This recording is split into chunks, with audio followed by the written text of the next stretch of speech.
just wanted to mention that we were scheduled to start dinner at 7. There was a mix-up because originally it was supposed to be earlier. So, Oh, okay. Well, according to my paperwork. we know on your paperwork it says that. I understand. You know, originally we thought that at least we directed the person to put in the paperwork to do it earlier. And I guess maybe there's a lot of paperwork. So absolutely. Oh, I appreciate that. So. Yeah. I'm paying for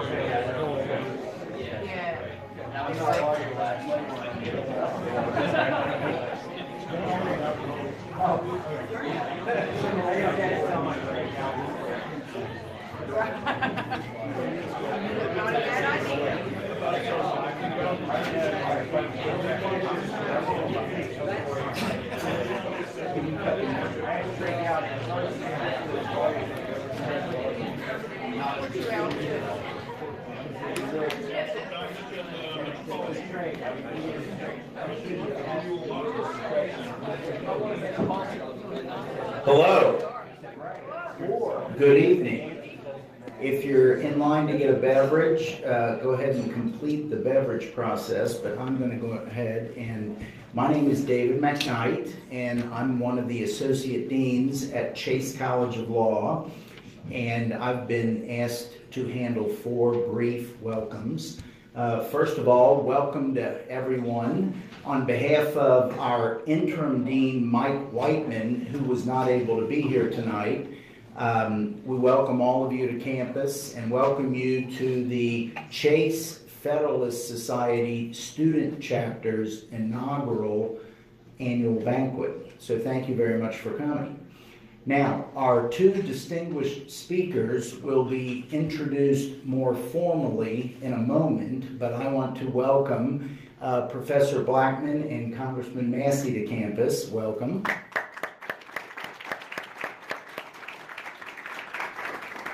And I would also like to welcome our other elected officials in the room, and I see Judge Dan Zala from Campbell County Circuit Court. Judge Zala. And Judge Rick Brueggemann from Boone and Gallatin Circuit Court. And both Chase College of Law graduates. And is Representative Fisher in the room? Maybe on his way. And although State Senator Will Schroeder, a Chase graduate, was unable to be here tonight, his wife Marcy Schroeder, a Chase graduate, is here. So let's welcome Marcy. Okay, and I'd like to thank the student leaders and members of the Chase Federalist Society for all the work that they did to host tonight's dinner. And I'd like to introduce their very hardworking president, Sebastian Torres. Sebastian?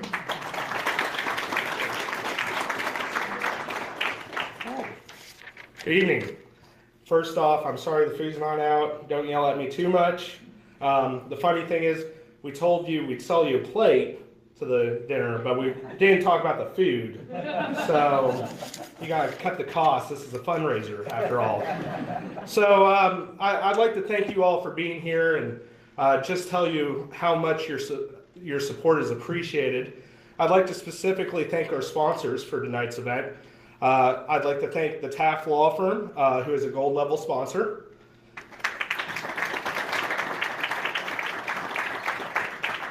Chase College of Law, who is also a gold level sponsor. K. Turner Legal Practice, a bronze sponsor. And Joe Fisher for State Representative, who's a bronze sponsor. I'd also like to thank our distinguished guests, Congressman Thomas Massey and Professor Joshua Blackman. So I'd just like to take a moment to talk about our chapter's effort through the past school year. We've had an extraordinary year that's really taken things to new heights.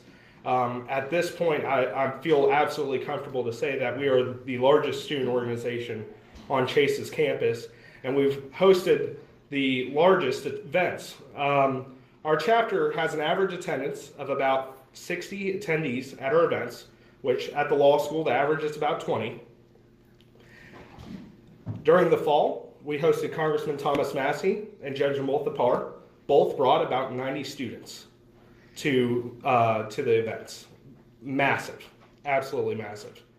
We've also brought in David Azrad from the Heritage Foundation, Robin Wilson, Nadine Straussen, the former ACLU president, Brian Morris, the director with the American Polygraphists Association, Alicia Hilton, a former FBI agent who's a professor in Chicago, and Earl Maltz, a well-regarded constitutional law professor out of Rutgers.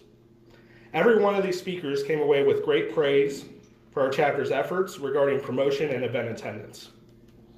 Additionally, our chapter has recently been an active participant in Federalist Society conferences. Over the past 2 years, we have sent the largest contingent to the Kentucky State Chapters Conference out of any of the law schools, doubling some of the other law schools within the state. Several of our student leaders specifically volunteered at the Chapters Conference, which was very well received. This past March, our chapter sent 24 students to the National Student Symposium in Washington, D.C., where they received lectures from some of the most well-renowned guest lecturers that we see on the circuit, Federalist Society circuit, and where they also got professional development training and made networking connections that I'm sure will last them a lifetime. This spring, we also plan to send a large contingent to the upcoming symposium, which will be held, I believe, March 14th or March 15th? 15th in Phoenix, Arizona. So we'll have a contingent flying out for that. Our chapter has been steadily growing in attendance and membership. We have collected over 200 student emails from interested law students and undergraduate students that we use this list to promote our events, and it's really led to quite a bit of our success. We are very excited to announce that our chapter has, within the last week, been selected as a finalist for 2 of the Federalist Society's national awards, the Feddies, which we are in the running with schools such as Georgetown and Harvard for those awards. The 2 awards that we're currently finalists for is the Alexander Hamilton Award for the Most Improved Chapter and the Thomas Paine Award for Public Creativity. I'd just really like to leave this with you. Your support tonight makes it possible for us to continue doing programs and continue developing student leaders who are going to shape the legal field in the Northern Kentucky, Cincinnati area, and I'm sure throughout the nation, wherever they go. So I'd like to thank all of you again. So with that, I would like to go ahead and introduce our first speaker of the night. Professor Joshua Blackman is an associate professor of law at the South Texas College of Law in Houston, where he specializes in constitutional law, the United States Supreme Court, and the intersection of law and technology. Josh is the author of critically acclaimed Unprecedented, The Constitutional Challenge to Obamacare, and Unraveled, Obamacare, Religious Liberty, and Executive Power. Josh was selected by Forbes magazine for the 30 Under 30 in Law and Policy. Josh has twice testified before the House Judiciary Committee on the constitutionality of executive action on immigration and healthcare. He is an adjunct scholar at the Cato Institute. Josh is the founder and president of the Harlan Institute, the founder of Fantasy SCOTUS, the internet's premier Supreme Court Fantasy League. You don't play. I play, and my scores will beat yours, so get on there, we'll see. And blogs at joshblackman.com. Josh is the author of over 4 dozen law review articles, and his commentary has appeared in the New York Times, Wall Street Journal, Washington Post, USA Today, LA Times, and other national publications. With that, I'd like you to join me in welcoming Josh Blackman.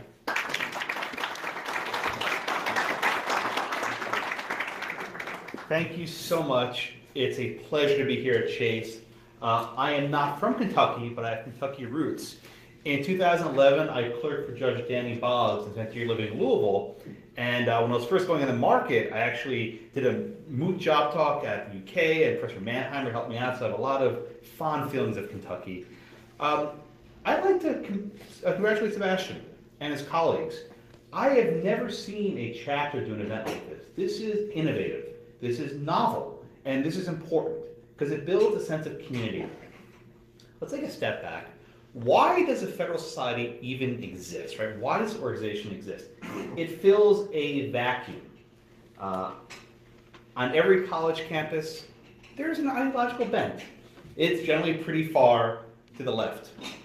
Students to the right of center, that's both conservatives and libertarians, generally don't find a home in most campuses and for certain not law schools.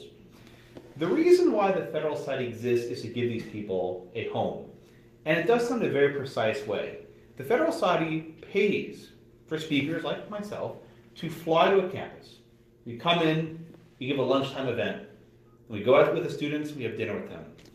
This performs several important functions. First, it lends credibility to your views. I know how it works. You're on campus, you have an idea, people think you're crazy, right? You put your views on Facebook or social media and say, oh my God, this person's a fascist, right? It's not your fault, right? The reason why we help is we come to campus and we present ideas that you find nice in a way that's palatable, right? We present it in a way that's more digestible. And this instantly lends credibility to others who have those views. It makes you seem not so crazy, but more, acceptable ideas. The other reason why the Federal Society is so important is it fosters debate. This is a founding tenet, a founding principle of the Federal Society. It's not enough for us to get up here and talk about what we think because we agree on things. Maybe we don't. But we're willing to debate. The difficulty usually is finding a professor on campus who wants to debate us. They usually won't do it. But when you do that, you see Professor A says X and Professor Y says the opposite of X. But at the end, they shake hands and say, thank you very much. It breeds a cordial debating society. Most importantly, the Federal Society breeds a sense of continuity. Some of you are third years, some of you are second years, some of you are first years, and many of you are out in the world working. Every year, a Federal Society chapter is basically born anew. Cameron, who's from Washington, will attest to this. The leadership changes year to year. So Sebastian's your leader this year, next year will be someone else. And you have to keep the flame going. You have to keep the momentum moving forward. Because some chapters are great and they fall out and never hear from ever again. So the 1Ls in the room, I encourage you to please get involved. Please find a way to become a representative. Volunteer. Say, I will plan one event next year by myself from start to finish. Right? Take it on your responsibility. And you know what? Invite who you want to invite. There's a list of speakers. Go through that list. Say, wow, this person's very cool. I want to meet this person. Invite them. You will never again have the chance to pick up a phone and call the most famous law professor in the country and say, hey, you want to come to my chapter? Let me tell you something. So I am now the co-author in a case with Randy Barnett. Okay? Big macha at Georgetown, right? How did I meet Randy? I invited him more than 10 years ago to my law school to give a talk on Lochner. He remembered me, and we sort of built a bond. But that's the network the Federal Society gives you, right? It's not all about, okay, who's the next justice, right? That's cool. But far short of that, you can build your own network and build your own routine. So I commend Sebastian and his colleagues. You guys are doing a wonderful job. Also, my many thanks to Chase for hosting this. Not every college would actually affiliate with the Federal Society, that the associate dean comes here on a busy night. That actually is meaningful, that you have the support of the administration to back you on this. And I don't want to make that like Professor McKnight. Thank you very much for coming with us today. Sebastian asked me to talk about a topic that is, I think, very important and is fitting. And that topic is free speech on campus. Okay? Generally, when I talk about a topic, I can argue about it dispassionately, without emotion. Today I was talking about 3D printed guns. Last semester we talked about the travel ban. I spoke at the Cincinnati chapter about the CFPB and Richard Caudry. These are topics which I find of interest, but they don't affect me personally. It's not something that I wake up and think, oh man, this is really important.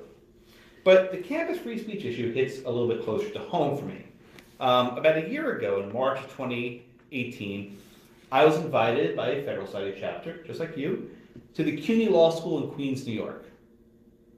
All right. They wanted me to talk about campus free speech. I was like, okay, I've done it many times before. The only difference was my visit occasioned a massive protest. So serious. A couple of days before the event, the chapter president sent me an email and he said, Josh, there are students forming a protest against your speech. I'm like, protest? Who am I to be protested? I'm not that important. You know, why am I being protested? And they said, well, they object to your presence on campus. They think you are a racist, a sexist, a homophobe, a transphobe, a xenophobe, a misogynist, an ableist, that's against disabilities, and every ist you can imagine. And this came as a surprise to me. I hadn't even, had this sort of reaction. So at first, I didn't believe them. I said, oh, yeah, protest, yeah, right. How much time do you have to protest? You're studying, right? You're doing homework. You're writing papers. You're writing your memo for writing. Who has time to protest? They do. So I show up to the campus, and I learned that there were about 50 people. Your average attendance is 50. I had 50 protesters. Take that. Although when I submitted my report to FedSoc, I didn't count the protesters as part of my attendance numbers. I think Peter would have gotten mad at that one. So I show up, and there were about 50 people in the hallway outside the event. They actually had passed out poster board and markers at an arts and crafts session, protesting, holding up signs against me. It was kind of cute, right? Whatever. A couple minutes for the event, the school security guy walks in and says, I want to walk you to the classroom. I'm like, oh, okay. And then he asked me a question. He asked me, Josh, what's your exit plan? I'm like, huh? Your exit plan. I'm like, what do you mean my exit plan? He's like, how do you plan to leave the building?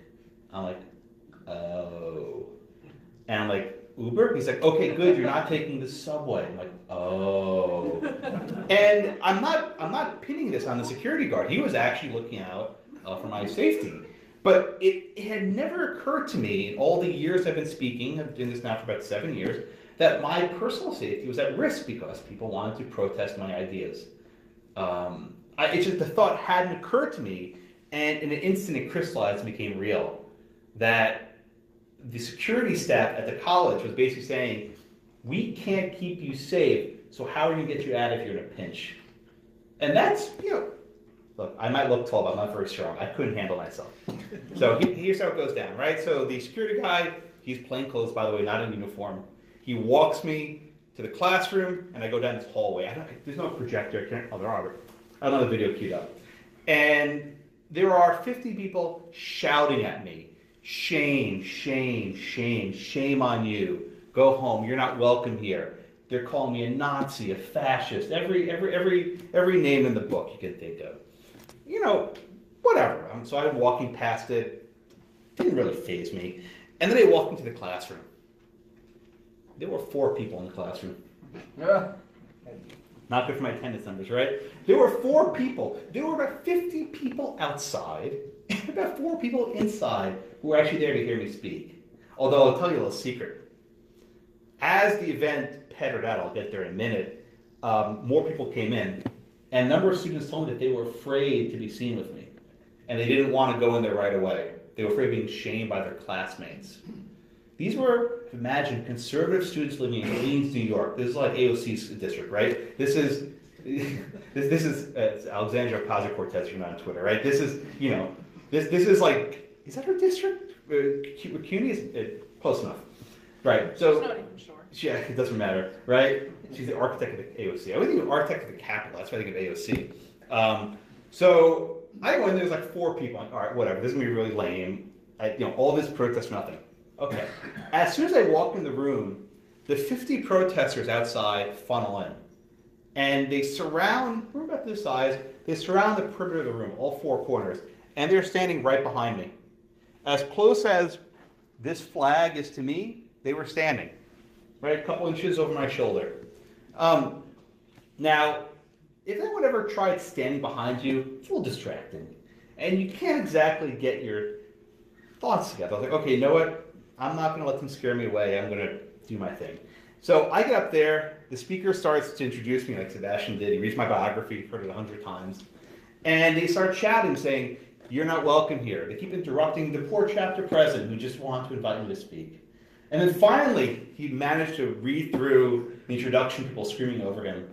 And I think I say, thank you very much for having me. I always say that. And they say, we're not having you. And they start shouting back at me. And they're just screaming at me, at each other. They're fighting. I didn't say a word except for thank you so much for having me. And this went on for 5 or 6 minutes where I didn't say a word. They were even shaming a student in the room who wanted to watch me talk. They're saying, why are you here with him? Why aren't you with us? Or, this is the new mentality. Why are you with him? Why aren't you with us? That if you want to hear a different idea, you're ostracized, you're othered, you're excluded. And then after about 5 or 6 or 7 minutes, I sensed they were starting to, lose their mojo, if you will. They're starting to lose their energy. Okay, let me try this. So I said, let me try to speak. Let me get to me. And they started, no, we're not going to let you speak. I'm like, okay, fine. They had actually handed out this pamphlet. It was propaganda, right? They had all these things that I had never really said, and they took things out of context. They basically did opposition research on me. We have elected officials. Opposition research against a law school lunchtime speaker. Can you imagine? They did oppo research on me. Probably Fusion GPS ran the numbers, I'm guessing. I don't know, right? I actually think they had outside help. It was pretty sophisticated. I don't think highly enough of those students that they did it themselves, so I think they had outside help. They watched my YouTube videos, and they found like a timestamp at like 1 hour, 15 minutes where I said something. You have to watch hundreds of hours to get to that one clip. So I think they actually had outside help, but I can't prove it. I don't know. I have this little pamphlet, and I start reading and say, hey, look, you made these claims about me. Let's actually discuss these claims. And they quickly realized that I was actually going to engage them, right? I wasn't going to yell at them and call them a bunch of little snowflakes. That wasn't what I was going to do. I could have, but I didn't do that. And I said, you made these claims about me, and let me say why these claims are false. And like, the second I turned to some sort of reasoned argument, like the crowd just faded. The collective mass, the hive mentality, they couldn't handle this. That's not what they wanted. What they wanted was me to go Milo on them and start fighting with them, and I wasn't going to give them a damn inch of that.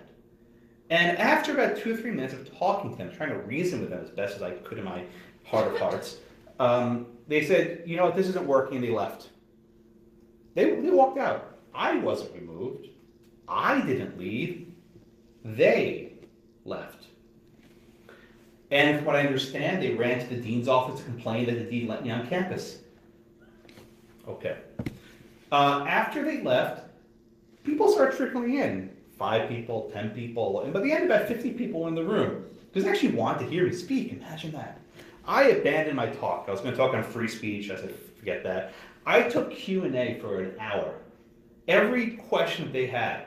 I felt like I was an ambassador to a foreign nation, like I was bringing the Constitution to this land. They just had never understood it. They just didn't know, like, originalism? What's that? It was like this foreign, like they've seen right-wing caricatures in MSNBC, but they've probably never actually seen in real human flesh a right-of-center speaker who could articulate an idea. They only knew caricatures, right? They didn't know real stuff.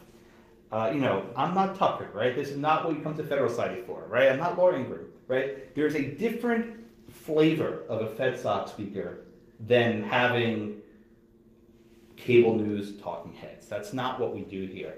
And I'll tell you, at the end of the event, I got round of applause. They actually applauded me. The people who were there were actually grateful that I was able to articulate a different perspective than what they were learning in their classroom. Will they invite me back? Probably not. But that's not what's important, right? What's important is the Federal Society at least allowed that event to happen. And it was a significant event. It made national news. I actually went on Tucker to talk about it, which is funny. But, this made national headlines. The law school actually had to hire a PR firm because the PR was so bad for the firm, for the school. The students, were on TV, they were on radio, and the print. So it became a big incident. It didn't need to be. What I hope that evening imparted to the students in attendance was, you can disagree with someone without trying to shut them down. Right? You can have a different perspective without trying to shout someone down so they can't open their mouth in a lecture hall. You're all here, you're respectful, you're listening to me. Thank you very much. I'm going to protest tonight at Chase. But this is not the norm. And the culture you're building here in Northern Kentucky and at Chase is important, because I think it sets a model of civility that we well learned by people in AOC's district, right? Other parts of the country where they look at you as just a bunch of, if I may, basket deplorables, right? As people who are lesser and not worth it. So keep doing what you're doing. Keep supporting the Federal Society. And if you're not a Federal Society member, you should join. And if you don't agree with us, join anyway. We like debate. We don't agree on everything ourselves. And always, as you move out into the world, keep with the Lawyers chapter, which are forming now in Northern Kentucky. Attend events, get your CLE credits. It's very easy. You need them anyway. When you're a lawyer, you need your credits. Go to a FedSoc event. Go to the National Convention in Phoenix coming up. Go to the Lawyers Convention in DC every November. There are ways to keep connected even after you go to the real world, and I encourage you to stay involved. Thank you all so much. Thank you. And is your food ready? And now, food is ready. Thank you so much.